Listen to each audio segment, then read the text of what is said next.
Hello friends, carry on study with home academy में आप सभी का स्वागत है। आज है 25 अगस्त 2023 और आज इस वीडियो में हम बात कर रहे हैं 23 अगस्त, 24 अगस्त और 25 अगस्त के क्रम पर छत्तीसगढ़ राष्ट्रीय और अंतर्राष्ट्रीय के महत्वपूर्ण करंट अफेयर्स के बारे में। तो अगर आप किसी भी प्रतियोगी परीक्षाओं की तैयारी कर रहे हैं, कॉम्पिटिटिव एग्जाम से जुड़े हुए हैं या पीएससी प्री या व्यापम की तैयारी कर रहे हैं तो इस करंट अफेयर्स के वीडियो को पूरा देखिएगा। आई होप आज की करंट अफेयर्स की वीडियो आप सभी के लिए हेल्पफुल हो और आपके सभी आने वाली परीक्षाओं के दृष्टिकोण से ये बहुत ही महत्वपूर्ण हो सकती हैं। तो पूरा प्रश्न को और उनके तथ्य जो दिए हुए हैं उन सभी को पूरा पढ़िएगा। तो चलिए स्टार्ट करेंगे कल के प्रश्न से बिना देरी किए। अगर आपने चैनल को सब्सक्राइब नहीं किया है तो सबसे पहले हमारे चैनल को सब्सक्राइब कर लीजिएगा। कैरी ऑन स्टडी हमारा यूट्यूब चैनल है, जिसे आप सब्सक्राइब करेंगे तो आपको सभी अन्य वीडियोस जैसे कि हिस्ट्री और अदर सब्जेक्ट के और जैसे कि करंट अफेयर्स के सभी वीडियोस आपको आसानी से जो है इसमें अवेलेबल हो पाएंगे। ठीक है, तो चलिए स्टार्ट करेंगे कल के प्रश्न से। कल का प्रश्न आपका दिया गया है, हाल ही में किसे भारत पेट्रोलियम का ब्रांड एम्बेसडर बनाया गया है। ये आपके कल का प्रश्न है। इसका आंसर है राहुल द्रविड़ को। ठीक है, राहुल द्रविड़ को भारत पेट्रोलियम का ब्रांड एम्बेसडर बनाया गया है। वे जो है बीपीसीएल की प्योर फॉर श्योर पहल और एमए के लुब्रिकेंट सीरीज का समर्थन करेंगे। ठीक है, BPCL Bharat petroleum corporation limited की जो प्योर फॉर श्योर पहल है और एम के लुब्रिकेंट सीरीज है इसका समर्थन करेंगे, याद रखिएगा। और बीपीसीएल एक रिफाइनिंग और मार्केटिंग कंपनी है और इसका मुख्यालय कहाँ है? मुंबई में है। ठीक है, ये जो है भारत का दूसरा सबसे बड़ा सरकारी स्वामित्व वाला डाउन स्ट्रीम तेल उत्पादक है, याद रखिएगा। ठीक है, चलिए इतना इस प्रश्न से आपको इतना फैक्ट याद रखना है, बहुत ही महत्वपूर्ण है। किसी भी फैक्ट से कुछ भी प्रश्न बन सकते हैं। ठीक है, तो सभी फैक्ट्स को पूरा पढ़िएगा, सभी फैक्ट बहुत ही महत्वपूर्ण है प्रश्नों के साथ साथ। ठीक है, तो चलिए आज का प्रश्न देखते हैं। मुख्यमंत्री भूपेश बघेल ने अपने जन्म दिवस पर किस योजना की राशि जो है 50,000 से बढ़ाकर 1 लाख रुपए करने की घोषणा की है। तो मुख्यमंत्री भूपेश बघेल ने मुख्यमंत्री निर्माण श्रमिक आवास योजना, इस योजना की राशि को पहले जो है जो कि 50,000 रुपए थी, इससे बढ़ाकर 1 लाख रुपए करने की घोषणा की है। विस्तार पर बात करेंगे। मुख्यमंत्री भूपेश बघेल ने 23 अगस्त को जनसंपर्क विभाग की मासिक पत्रिका छत्तीसगढ़ जनमन के विशेष परिशिष्ट गढ़ा भरोसा का विमोचन किया है। साथ ही 2 घोषणाएं भी की हैं, जिसमें जो है पहली घोषणा है कि मुख्यमंत्री निर्माण श्रमिक आवास सहायता योजना की राशि 50,000 से बढ़ाकर 50,000 रुपए से बढ़ाकर 1 लाख रुपए की गई है। और दूसरा है कि श्रम पदाधिकारी कार्यालय बस्तर, सरगुजा, जांजगीर चांपा, बलौदाबाजार और राजनांदगांव का सहायक श्रमायुक्त कार्यालय में उन्नयन किया जाएगा। ठीक है, चलिए अगला प्रश्न है, हाल ही में छत्तीसगढ़ राज्य की किस योजना को डिजिटल नवाचार के लिए उत्तर प्रदेश सरकार द्वारा पुरस्कृत किया गया है। तो मुख्यमंत्री मितान योजना है, इसे उत्तर प्रदेश सरकार द्वारा पुरस्कृत किया गया है। विस्तार पर बात करेंगे इसके। छत्तीसगढ़ की मुख्यमंत्री मितान योजना है, इस योजना को डिजिटल इनोवेशन के लिए चुना गया था उत्तर प्रदेश सरकार द्वारा और लखनऊ में इसे पुरस्कृत किया गया। मितान योजना से अब तक जो है 1,20,000 सर्टिफिकेट दिए जा चुके हैं। इसे यह सम्मान डिजिटल माध्यम का उपयोग करते हुए नगरीय सेवाओं को आसानी से आम जनता को उपलब्ध कराने के लिए दिया गया है। ठीक है, तो याद रखिएगा उत्तर प्रदेश सरकार द्वारा लखनऊ में इसे पुरस्कृत किया गया है मुख्यमंत्री मितान योजना को। चलिए अगला प्रश्न, हाल ही में राष्ट्रीय किक बॉक्सिंग चैंपियनशिप 2023 में 30 किलो कैटेगरी में राज्य के निर्वेद कश्यप ने कौन सा पदक जीता है। तो ये सबसे मतलब एकदम बच्चे हैं जो कि जिन्हें 30 किलो कैटेगरी में कांस्य पदक प्रदान किया गया राष्ट्रीय किक बॉक्सिंग प्रतियोगिता में। विस्तार पर बात करेंगे इसके। राष्ट्रीय किक बॉक्सिंग प्रतियोगिता जो कि राष्ट्रीय किक बॉक्सिंग चैंपियनशिप 2023 जो कि कोलकाता में 18 से 21 अगस्त तक आयोजित हुई थी। इसमें रायपुर शहर के कक्षा 7वीं के निर्वेद कश्यप हैं। इन्होंने कांस्य पदक अपने नाम किया है। इससे पहले जो है वे कोरबा में आयोजित राज्य स्तरीय प्रतियोगिता में स्वर्ण पदक विजेता भी रहे हैं। ठीक है, अगला प्रश्न है, हाल ही में भारत चंद्रमा की सतह पर सफलतापूर्वक सॉफ्ट लैंडिंग करने वाला कौन से क्रम का देश बना है। तो याद रखिएगा भारत जो है चंद्रमा की सतह पर सफलतापूर्वक सॉफ्ट लैंडिंग करने वाला 4थे क्रम का देश बन गया है। ठीक है, याद रखिएगा विस्तार पर बात करेंगे इसके। अभी आप सभी को पता होगा कि चंद्रयान 3 का जो है सफलतापूर्वक लैंडिंग हुआ है मून पर। तो भारत जो है तीसरा लूनर मिशन चंद्रयान 3 के विक्रम लैंडर ने जो है 23 अगस्त 2023 को चंद्रमा पर सफलतापूर्वक लैंडिंग कर लिया है। इस मिशन को जो है 14 जुलाई 2023 को श्रीहरिकोटा से लॉन्च किया गया था। श्रीहरिकोटा के श्री सतीश धवन सेंटर से जो है लॉन्च किया गया था।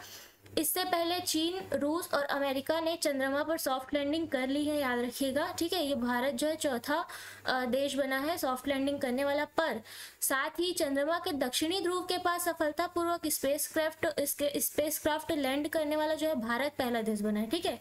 ये दोनों क्रम याद रखिएगा, कंफ्यूज नहीं होना है कि जो है चंद्रमा पर सफलतापूर्वक लैंडिंग करने वाला भारत चौथा देश बना है, जबकि चंद्रमा के दक्षिणी ध्रुव के पास सफलतापूर्वक लैंडिंग करने वाला भारत पहले क्रम का देश बन गया है, ठीक है। चलिए अगला प्रश्न है, हाल ही में भारत के 83वें शतरंज ग्रैंड मास्टर कौन बने हैं? तो ये है आदित्य एस सामंत। ये भारत के 83वें ग्रैंड मास्टर जो बन गए, शतरंज ग्रैंड मास्टर बन गए हैं। विस्तार पर बात करेंगे, महाराष्ट्र के 17 वर्षीय आदित्य एस सामंत ने बिल शतरंज MTO 2023 टूर्नामेंट में आर्यन चोपड़ा के खिलाफ यह उपलब्धि हासिल की है, ठीक है। आर्यन चोपड़ा जो कि उनके हम वतन है, मतलब वो भी भारतीय हैं, और उनके खिलाफ उन्होंने जो है यह उपलब्धि हासिल कर ली है, चैंपियनशिप जीत ली है।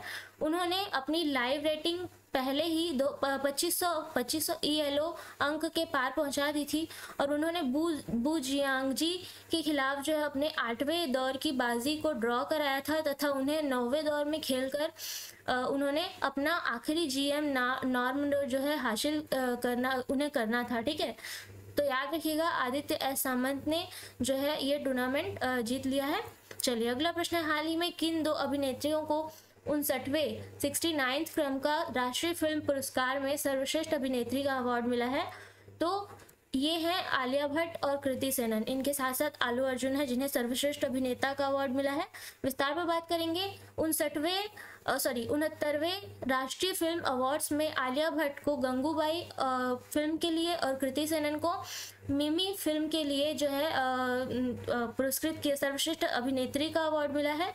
साथ ही साथ अल्लू अर्जुन को पुष्पा द राइज 1 फिल्म के लिए सर्वश्रेष्ठ अभिनेता का पुरस्कार दिया गया है। साथ ही साथ R माधवन निर्देशित रॉकेटरी द नॉम्बी इफेक्ट को जो है बेस्ट फीचर फिल्म, और साथ ही सरदार उधम को बेस्ट हिंदी फिल्म का अवार्ड मिला है, ठीक है। इसके साथ अन्य पुरस्कार भी जो है प्रदान किए गए हैं, बट जो है इम्पोर्टेंट आपको इसमें जो है दर्शाया गया है, ठीक है। अगला प्रश्न है, हाल ही में राजस्थान में 6वां नया टाइगर रिजर्व को मंजूरी के बाद देश में कुल टाइगर रिजर्व की संख्या कितनी हो गई है? तो अभी राजस्थान में 6वां नया टाइगर रिजर्व को मंजूरी मिला है, और इसके साथ साथ देश में कुल टाइगर रिजर्व की संख्या हो गई 56, ठीक है। विस्तार पर बात करेंगे, राजस्थान के कलौरी धौलपुर के जंगलों को मिलाकर राजस्थान में अब 6 टाइगर रिजर्व और देश में कुल 56 टाइगर रिजर्व हो जाएंगे। इसका कुल क्षेत्रफल 1058 वर्ग किलोमीटर होगा, तथा इसे नेशनल टाइगर कंजर्वेशन अथॉरिटी की ओर से 22 अगस्त को मंजूरी मिली है, याद रखिएगा, ठीक है। मंजूरी मिल चुकी है, तो अब राजस्थान में 6 टाइगर रिजर्व हो चुके हैं और देश में कुल 56, ठीक है।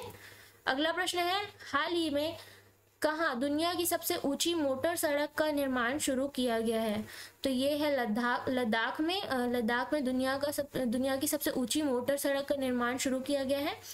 इससे पहले भी जो है दुनिया की सबसे ऊंची मोटर सड़क जो है लद्दाख में ही थी। विस्तार पर बात करते हैं, सीमा सड़क संगठन या BRO ने लद्दाख में LAC के पास 19,400 फीट की ऊंचाई पर सड़क का निर्माण शुरू कर दिया है। यह लिकारु मिग ला फुकचे सड़क जो है 64 किलोमीटर लंबी होगी। ये जो है लिकारु को सड़क जो है लिकारु को फुकचे से जोड़ेगा, ठीक है। ये जगह है, स्थान है जो ये जो सड़क बन रही है 64 किलोमीटर लंबी, ये लिकारु को फुकचे स्थान से जोड़ेगा। वर्तमान में दुनिया की सबसे ऊंची सड़क जो है, मतलब अभी जो ये बन रही है, इससे पहले जो ऊंची सड़क रही है ये भी लद्दाख में ही रही है। 19,024 फीट की ऊंचाई पर लद्दाख में उमलिंग ला रोड 52 किलोमीटर लंबी है, जो कि चिशुमले को डेम चौक से जोड़ती है, ठीक है। इन दो स्थानों को जोड़ती है, याद रखिएगा। दुनिया की सबसे ऊंची सड़कें जो है यहाँ पे लद्दाख में है। अगला प्रश्न, हाल ही में कौन सा राज्य परियोजनाओं के लिए बैंक से राशि प्राप्त करने में लगातार दूसरे वर्ष शीर्ष पर रहा है? तो उत्तर प्रदेश राज्य जो है परियोजनाओं के लिए बैंक से सहायता राशि प्रदान करने में जो है लगातार दूसरे वर्ष शीर्ष पर रहा है, याद रखिएगा। विस्तार पर बात करेंगे। आरबीआई यानी कि रिजर्व बैंक ऑफ इंडिया के अनुसार उत्तर प्रदेश बैंकिंग और वित्तीय संसाधनों द्वारा अनुमोदित परियोजनाओं की कुल हिस्सेदारी में चार्ट में जो है अग्रणी बना हुआ है लगातार दो सालों से। 2022-23 में राज्य की हिस्सेदारी 16.2% के साथ 16.2% के साथ दूसरे स्थान पर रही है और लगातार दूसरे वर्ष भी प्रथम स्थान जो है ये इससे जो प्राप्त हुआ है, ठीक है, याद रखिएगा। सॉरी, इसमें जो है थोड़ा प्रिंटिंग मिस्टेक है कि 2022-23 में राज्य की हिस्सेदारी 16.2% रही है और इसके साथ ये प्रथम स्थान पर रहा है और ये लगातार दूसरे साल जो है दूसरे वर्ष प्रथम स्थान पर रहा है, ठीक है। चलिए अगला प्रश्न है, हाल ही में छत्तीसगढ़ राज्य योजना आयोग के अध्यक्ष किन्हें नियुक्त किया गया है? तो इसका आंसर आपको कमेंट बॉक्स पर देना है। साथ ही मैं बताना चाहूँगी कि हमारे एकेडमी में क्लासेस अवेलेबल हैं और ऑनलाइन ऑफलाइन क्लासेस अवेलेबल हैं और साथ ही अगर आप किसी भी चीज़ की जानकारी लेना चाहेंगे तो दिए गए कॉन्टैक्ट नंबर पर कॉन्टैक्ट कर सकते हैं या विजिट कर सकते हैं हमारे एकेडमी में, अमर कॉम्प्लेक्स, गांधी चौक, जुना बिलासपुर में। तो आज के वीडियो में इतना ही। अगर आपको वीडियो अच्छी लगी हो तो वीडियो को लाइक और शेयर कर दीजिएगा और चैनल को सब्सक्राइब कर लीजिएगा। कल मिलेंगे अगले वीडियो में। धन्यवाद।